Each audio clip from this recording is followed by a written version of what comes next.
Mas lalo pa po kayong maraming matulungan na kagaya namin. Kaya ma'am, salamat po. Walang ano.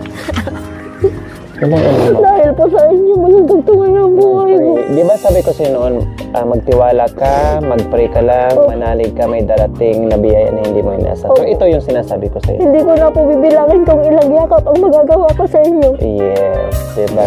Noon po,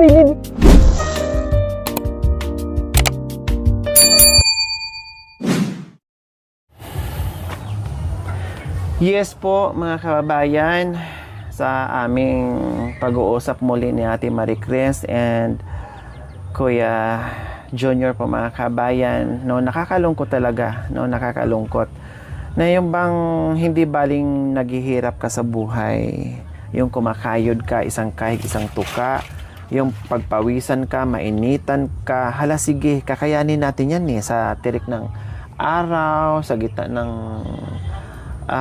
ulan, hala sige, kakayanan natin yan, magawaan ng paraan, lahat ng kahirapan, no, magagawa ng paraan, basta wala lang tayong iniinda, walang sakit, 'di ba? Opo.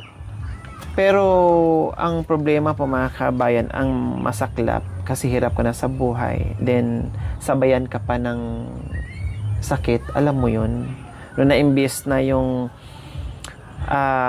kinikita nila, no, imbes yung problemahin nila ay yung pagkain lang nila sa araw-araw, na kaya namang gawa ng paraan, kaya namang magpakahirap ng bongga, no, pero hindi no, lalong nagpapahirap at lalong nagpapabigat kapag meron kang iniinda mga kabayan. Kaya lang may kanya-kanya kasing rason mga kabayan, kaya nga sabi ay may kasabihan na hindi ibigay ni Lord yan kung hindi ka matatag, kung hindi mo kaya. So, binibigay yan kasi kaya mo yan. Kaya mong gawa ng paraan, no? At may mga tao talagang sinusubukan kung hanggang saan yung tapang at yung pananalig, no? Yung kung hanggang saan yung tapang mo sa buhay. Kumbaga, pagsubok ika nga sa buhay. Sinusubukan.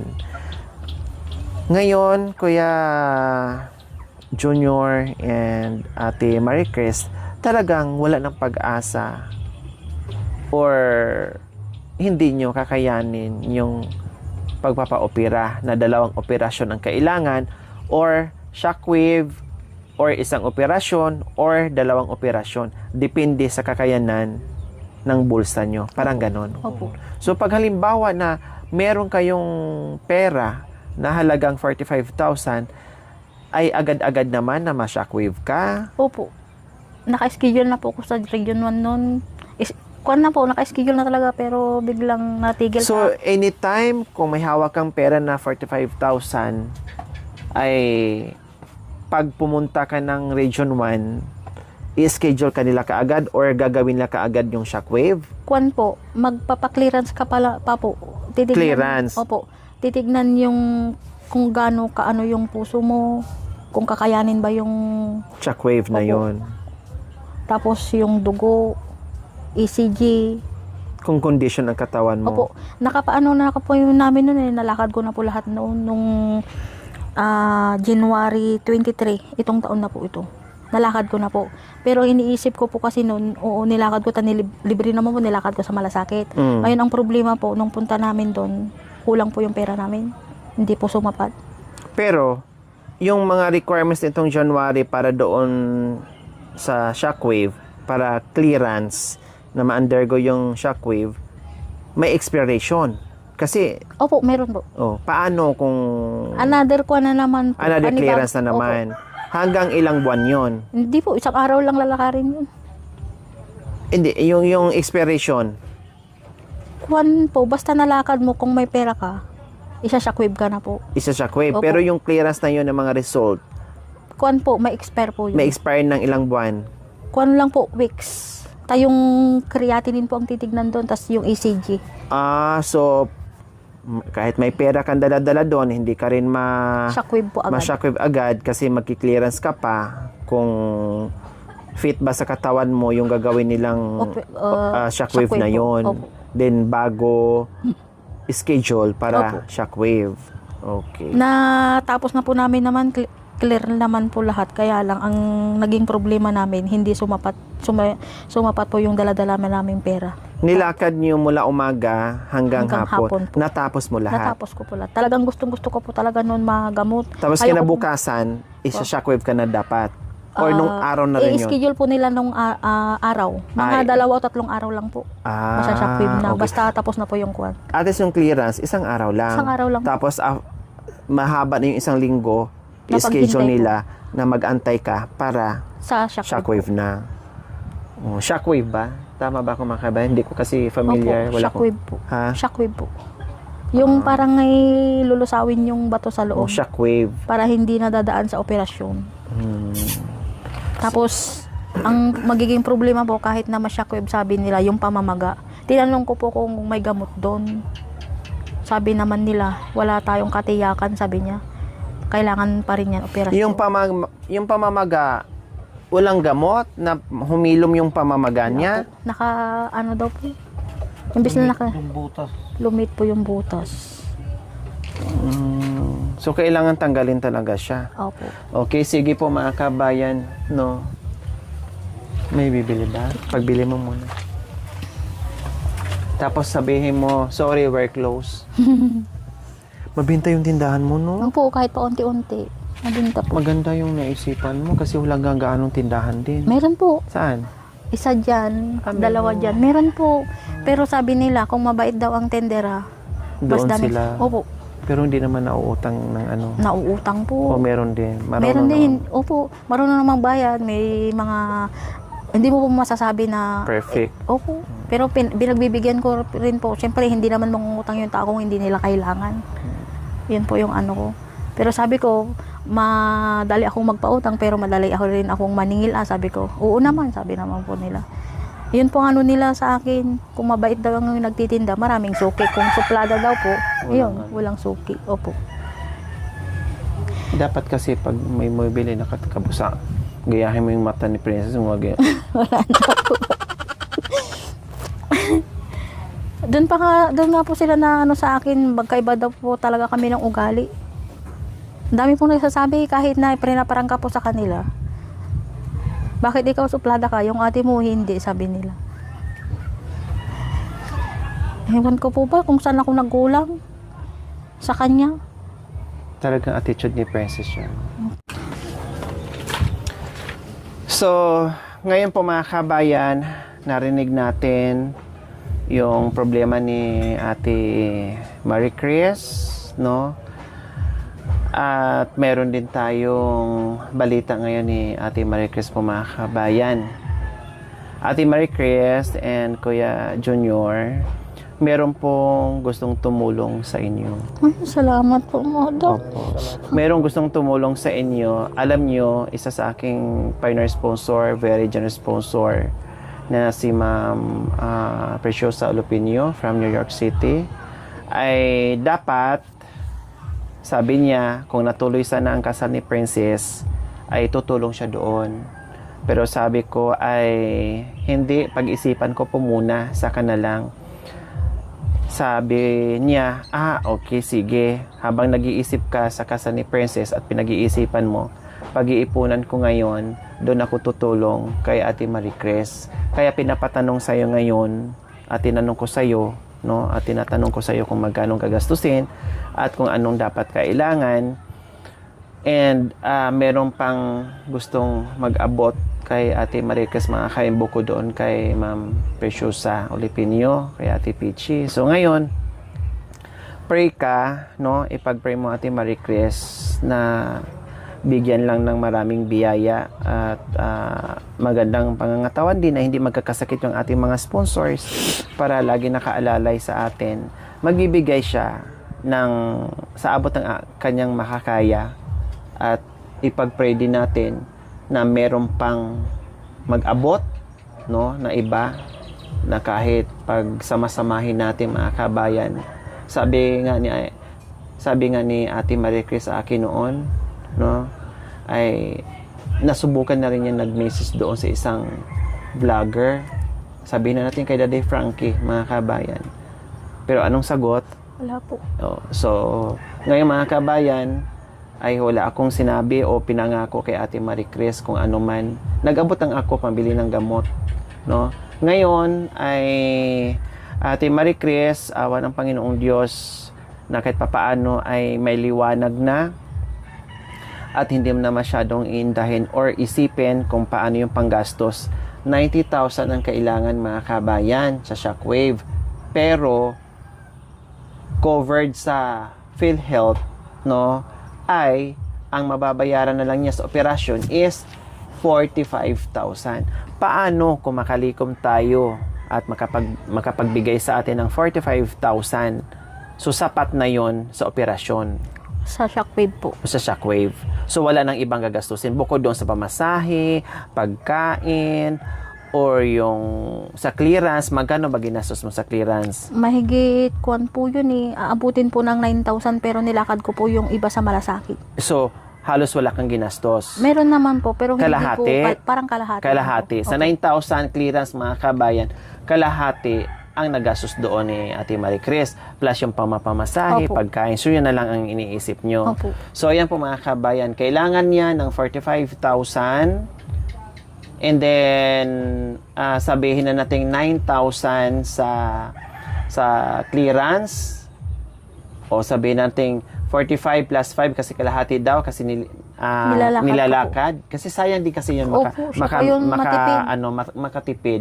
Pamasay at pagkain din. Kung ano yung matipid natin, so siyempre lakarin din kasi sayang. Opo. So 45,000 plus kalahati doon sa 9,000, sabihin natin 5,000. So more or less, o saktong 50,000 po mga kabayan, mag-go na ni Ate Marie Chris yung Shockwave niya na hindi na niya iisipin po mga kabayan. Kaya sa ngayon pa lang, taos puso ko pong pasasalamatan, no, na merong gustong tutulong dito sa gamutan ni Ate Marie Chris. So ngayon, i-update mo ako Ate Marie Chris kung ano yung dapat mong lakarin is lakarin muna.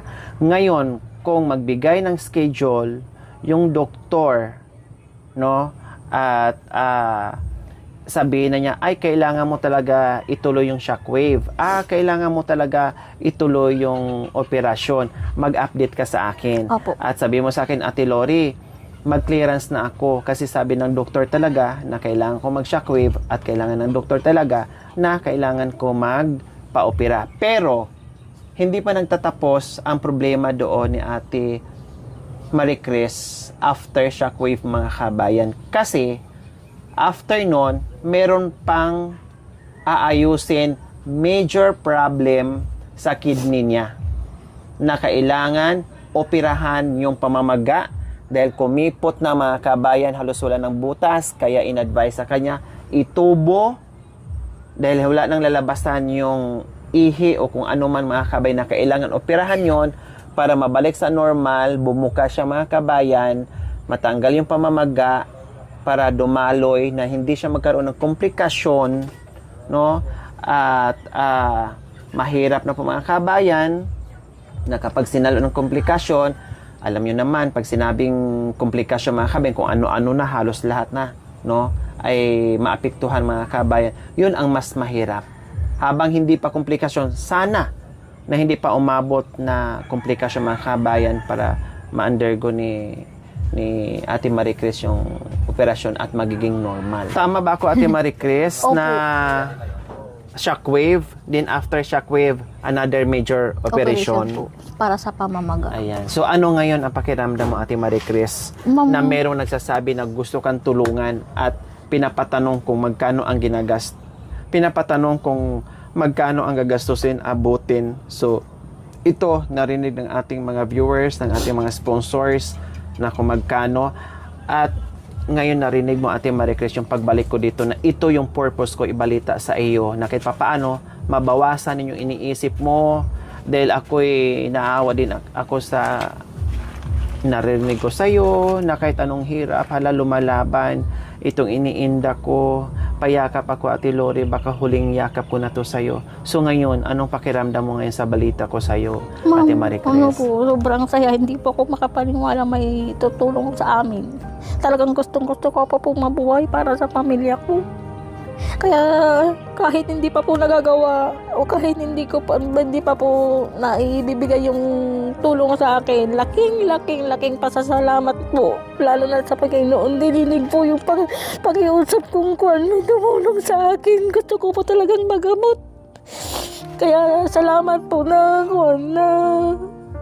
dininig po ng Panginoon yung panalangin ko na sana may talagang tumulong sa akin, lalong-lalo na sa'yo, Ma'am Lori. Ikaw na naman yung magiging dahilan para po madugtugan pa po yung buhay ko.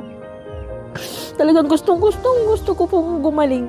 Kasi kawawa po yung pamilya kong maiiwan kung sakali. Kasi po naranasan namin lumaking walang nanay na gumabay. Kami-kami na lang po, pero ay, sobrang salamat po sa inyo, Ma'am. Katulad niyo po si Ma'am Lori na napakabusilak ng puso, napakalaki po. Kaya salamat po sa inyo. Mas na ko yun, parang nabuhayan po ako ng loob. Tama. Na may binalita po sa akin si Ma'am Lori na may pag-asa pa po wala ako. Kasi binibilang ko na po eh. Baka hindi ko naabutin itong bagong taon. Siyempre, pagka sabi po nilang kuwan na yung kidney mo, automatic na po kasi yun, Mami. Yan kasi nagpa-function. Opo. Yun po yung sabi sa akin ng doktor na kaya mataas yung creatinine mo, hindi na masyadong nagpa-function yung kidney mo, sabi po. Kaya kailangan ng operahan. Parang gumaan at nabigyan ka ng pag-asa. Opo, parang nabuhayan pa ako ng loob. Nabigyan pa ako ng pag-asang lumaban talaga. Araw, gabi, halos kahit tanghali, pinapanalangin ko po na sana gumaling na ako, matanggal na tong iniinda ko. Laking pasasalamat po. Ngayon, Ate Marie Chris, Opo. anong sabihin mo kay Kuya na sabi niya kanina sa atin na nasa trabaho siya, minsan tulala siya, minsan hindi walang gana magtrabaho dahil sa kaiisip din sa iyo, Sa sa akin po. naramdaman mo. Ngayon, na kahit papaano ay matanggal na rin yun at maalis na rin yun sa isip ni Kuya at makapag-concentrate niya sa pagtatrabaho para sa pagkain nyo. Kasi meron tayong buting sponsor na willing tumulong. Ano ang mensahe mo kay lakay mo? Meron lang sa Ito na ngayon naman tayo. na merong sasagot. Opo. Daan-daan lang po sa ngiti kami ngayon noon eh, kahit na ganitong emosyon kami. Salamat sa pagsakripisyo mo sa akin, sa amin ng mga bata. Kahit na gaano kahirap ang buhay, hindi mo kami pinapabayaan. Sabi ko sa'yo, wag mo intindihin ang pera, wag mo intindihin, malakas ako. Kumain ka doon, magmerienda ka doon para hindi ka kuwan. Ngayayat ba, hindi ka manghina, magkasakit kasi ikaw lang naghanap buhay para sa amin. Siyempre, alam mo naman, hindi ako masyadong nakakapunta sa bukid. Kahit may tindahan tayo, hindi naman sabi mo nagiging sapan. Kaya, huwag ka lang mapaghinaan ng loob. May tutulong na sa akin, matagal pa ako mabubuhay. Laban lang.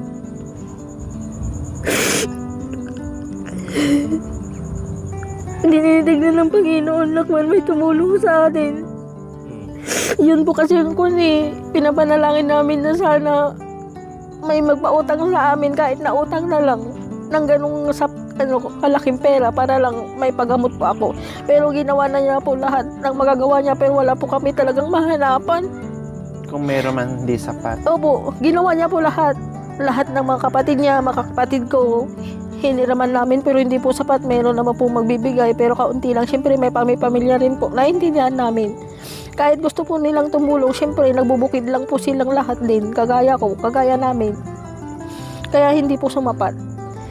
Kaya ito na sa pamamagitan ni Ma'am Lori.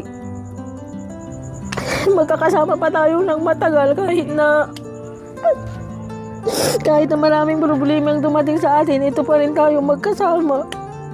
Sabay natin haharapin kung ano mang pagsubok ang dumating. Yun nga sabi ko sa'yo, kung sakaling hindi man ako talaga gumaling, sabi ko sa'yo mag-asawa ka para may pagdating ng panahon may mag-aalaga sa inyo. Nasasabi mo sa kanya? Opo, sabi ko mag-asawa siya para baka sakaling mag-anak siya ng babae, may mag-aalaga po sa kanila. Hindi po ako magagalit, sabi ko sa kanya. Ngayon naman, Kuya Junior, na syempre iniisip mo habang nagtatrabaho ka kung paano ginawa mo na lahat pero hindi nakayanan talaga yung 45,000, no, yung gamot-gamot na lang kulang pa. Ngayon na may balitang magandang balita na hulog ng langit yung ating mga mapagmahal and very generous sponsor, no, ay anong naramdaman ngayon sa puso mo, Kuya Gumaan po, Junior? ma'am. Ha? Gumaan po, ma'am. Mayroon ng tutulong. Gumaan. Anong mensahe mo kay Ate Marie Chris na lumalaban para sa pamilya, Kuya Junior? Sabi ko nga sa'yo, na laban lang. Manalig lang tayo sa Diyos. Kaya natin to. Kung halimbawa, Kuya Junior, binigyan ka ng permission, pahintulot o authority, pag halimbawa nawala si Ate Marie Chris, mag-aasawa ka pa ba? Hindi na po. Kaya pala nasabi ni Ate Marie Chris na mag-aasawa kasi alam din ni Ate Marie Chris na hindi ka na mag-aasawa. Bakit hindi ka mag-aasawa? Meron kang pahintulot. Ayaw ko na.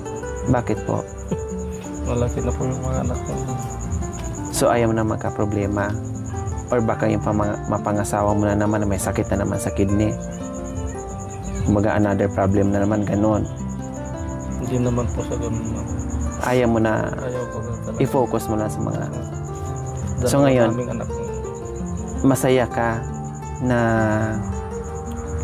mayroong balita na sa tagal ng panahon na dinadasal at tumawid pa ng ibang vlogger Opo, talaga, nagbakasakaling nagbakasakali po talaga ako. matulungan yung asawa mo, pero nasagot pala dito sa pamamagitan ng ating pagmahal. Salamat po, Ma'am Preciosa, at sa iba pang gustong tumulong in advance, at doon sa mga nagsabi, salamat in advance. Kasi kung meron tayong na-save na bahay na nadadapa na halos matumba na o nasubsob na, ngayon ay meron na naman tayong ma-save na buhay. So, bahay, buhay, no, ang nanaig na ma-save natin sa mission natin, mga kabayan. Yun ang pinaka-importante. Bahay, buhay ng tao ang sinasalba natin, mga kabayan, dahil po yan sa ating mga pagmamahal na pinagtagpi-tagpi, pinagsama-sama, na nabigyan natin muli sila ng pag-asa. Yun ang pinaka-importante sa lahat ng ginagawa. Kaya nga sabi ko po sa inyo, mga kabayan, ulan, init, bagyo, no, puyat, pagod, lahat, no, baliwala sa amin yun. Kasi nangingibabaw, iniisip namin yung mga taong nag-aantay sa amin na halos nawala na ng pag-asa, na kahit papaano pagdating natin na mabuhayan sila ng pag-asa. Kaya hindi tayo napapagod, at kasama ko po kayong lahat, mga kabayan, sa aking mga mapagmahal na mga sponsors, subscribers, followers, YouTube members, viewers, no, commentators. Kayo po yung aming tungkod sa araw-araw, na kahit anong hirap naming dinadaanan, no, kahit anong hirap naming pinupuntahan, delikado, no, buwis buhay, pero nanatiling nakatayo ang mga paa namin kasi kayo po yung tungkod namin, no, at ang Diyos, unang-una ang Diyos at kayo ang naging tungkod namin sa araw-araw paglalakbay sa mission, dahil may mga taong kagaya nila na nag-aantay sa amin. At ngayon, no, nabuhayan si Kuya, lumuwag yung isipan, yung puso. Si Ate Marie Chris, may pag-asa pa pala siya. Magsama pa pala siya ng mahabang buhay kasama ang kanyang asawa at kasama ang kanyang mister, kanyang mga anak, no? Nasasabi nga niya, dahil siyempre hindi na ako aabot ng December, hindi na ako magtatagal kasi sige lang naman gamot, hindi naman mawala ang gamot, para lang naman yun na makontrol yung pain, para lang naman yun na kahit paano hindi masyadong kaagad lalaki yung bato ng, dahil ang dami, hindi lang isa, dalawa, tatlo, kundi marami, no? Baka pang control lang, useless pa din. Habang buhay, habang may pera, magagamot, pero pag wala, hindi nga yan naiinom araw-araw, mga kabay, kasi pumapalya dahil ang trabaho, may trabaho, yes, ang sweldo, di ba? Plus hindi lang naman gamot ang kailangan nila, may nag-aaral, kumakain, Kaya doble ang diskarte ng mga kabayan. Ganun pa man, no, na kahit papaano ay nanatiling nakatayo, lumalaban, walang choice. So this time, matutudukan yung problema ng mga kabayan at ipag-pray natin, no? Kung nakayanan natin daan-daang libo yung magpapagawa tayo ng bahay, dito sa halagang 50,000 ay matanggal at madugtungan ang buhay ni Ate Marie Chris na ma-shockwave. Then, wag muna natin problemahin yung major operation kasi yun na naman ang gagawin natin next. May awa ang Panginoon, bigyan pa tayo ng maraming biyaya at yun na naman ang natin, lambingin, no, at ipagpray sa ating mga mapagmahal na mga sponsors, mga kabayan. Okay? Ate Marie Chris, Po. ang ipag-pray mo na lang ngayon, tanggalin mo na yung Ate Lori, payakap ako kasi hindi ko alam kung mayakap pa kita ulit. Ang gagawin mo, Ate Lori, payakap ako kasi mayayakap pa kita ng maraming beses. O ganun na, kumbaga buhayin mo yung sarili mo at wag mo nang isipin saan tayo kukuha. Magtatagal pa ba ako? Mamamatay na ba ako? Ang isipin mo ngayon, mabubuhay ka ng matagal. May pag-asa. So, ganun din si Kuya Junior para makapagtrabaho siya ng maayos. Makapag-concentrate siya. Kasi, kumbaga, nandiyan na. Ipag-pray na lang natin. Yun ang number 1 thing gawin ngayon. Ipag-pray natin ang bongga na lahat ng plano ngayon ng Diyos at yung kasama ng ating mga sponsors ay para sa kaligtasan mo at para humaba ang buhay mo na magamot ka. Opo. Ha? Opo. At kakayanin mo ang operasyon or yung shockwave or major operation, kakayanin mo yan. Basta manalig ka lang. Tulad ng ginawa nyo noong mag-asawa na kahit walang pag-asa, hirap sa buhay. Pero sabi nga na kuya, sabi manalig ka lang, magtiwala lang. Pero ito yun. Sa kakaantay nyo, sa kadadasal nyo, hindi man nabigay agad-agad, pero hindi pa Dumating umabot po. ng isang taon, Dumating nasagot ang po. inyong panalangin. Yun po talaga ang panalangin po namin. Diba? May tumulong sa amin. Kaya, nung binigyan mo po kami ng pera pang paggamot ko po, bili ng gamot, ikaw po talaga yung isang inspirasyon ko na sana, sabi ko, sa pamamagitan ng perang ito, sabi ko, gumaling ako. Kaya ma'am, salamat na maraming salamat po. Sa pamamagitan niyo po, madudugtungan ang buhay ko. Ano kayang ibabalita mo sa mga anak mo, Ate Marie Chris? Ay, tuwang-tuwa po yun ah. Sabi nga po nila, Mama, sabi nila, sana may tumulong din sa inyo, sa atin, sabi niya, para kuwan, makita mo pa yung mga apo mo. Binibiro po akong ganun. Hindi maaring mamatay ka na hindi mo makita yung mga apo mo sa amin, sabi po nila. Kaya, ma'am, salamat po. Kay ma'am na sobra ding napakalaki ng puso. Mag-iingat po kayo palagi dyan. Sana po lagi kayong malakas at wag po kayo sanang magkakasakit para madami pa po kayong matulungan gaya namin hikaw sa buhay. Kaya salamat po. Maraming salamat po sa inyo kasi sa pamamagitan niyo po sa mga may mabubuting puso ng mga sponsor na gaya ni Ma'am Lori.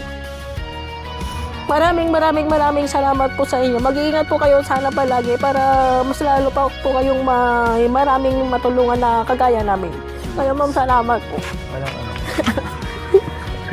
Dahil po sa inyo, maging dugtungan ng buhay ko. Di ba sabi ko sa'yo noon, magtiwala ka, mag-pray ka lang, manalig ka, may darating na biyaya na hindi mo inaasahan. So, ito yung sinasabi ko sa'yo. Hindi ko na po bibilangin kung ilang yakap ang magagawa ko sa inyo. Yes, di ba? Noon po, binibila ko baka isa, 2-3 beses hindi na kita makita. Ito yung Nung una pa po kita lang kita dun sa ni ate ko, ang gaan ng loob ko sa'yo. Sabi ko pa sa sarili ko, sana ikaw na lang naging nanay namin. Kasi kahit pa paano po, naramdaman namin kung paano mahalin. Pahalagahan ganun po. Salamat po, madam. Yung mga sinasabi ko sa'yo, ito mga ngayon, nangyari na, di ba? Opo. Oh, di ba? Salamat. Ang bait ng Diyos. Opo. Ate Marie Chris, huwag kang magsabi ng ganyan, magtiwala ka, magdasal ka, may awa ang Panginoong Diyos. So, ito na yun. Opo, ang sarap po palang kuwan. May nanay. May mami talaga. Mami Lori na nagmamahal sa anak. Ang nakakagaan po sa pakiramdam sa puso. Ang sarap po palang mahalin kung may nanay kang nakaantabay sa'yo. Sa pamamagitan mo, ma'am, naranasan kong kung magkaroon ng nanay na parang nanay na nag-aalala sa kalusugan ko. Kaya ma'am, salamat po. Kaya po ang binigay ng Diyos pag-iinstrumento para madugtungan pa yung buhay ko. Salamat po. Walang anuman. Opo, utang na loob ko po sa inyo ito pagkakuan. Gumaling pa ako. Dahil sa pamamagitan niyo po, mas makakasama po pa po ng matagal ang pamilya ko. Basta lakasan mo lang yung loob mo, Ate Marie Opo. Chris, ha? Gaya ng sinasabi ko sa'yo. Laging magdasal, magtiwala lang. May darating din na liwanag sa buhay. So, ito yun, Ate Marie Chris. Opo. Kaya, sa mga viewers natin na nagdasal, na nanawagan na sana si Ate Marie Chris matulungan din, yung iba naman sana si Ate Marie Chris na lang ang tinulungan.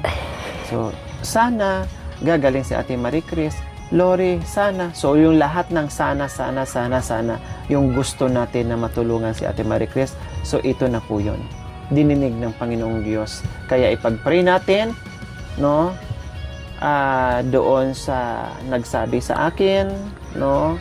At yung gusto pang magdagdag o magbigay ng pagmamahal para ma-save natin ang buhay ni Ate Marie Chris dahil naging nanay at naging ate kay Ate Princess na alam niyo naman po, pero hindi sumuko na kahit palyado ang katawan, mga kabayan, pero hindi sumuko, hindi sinukuan ang kapatid, no?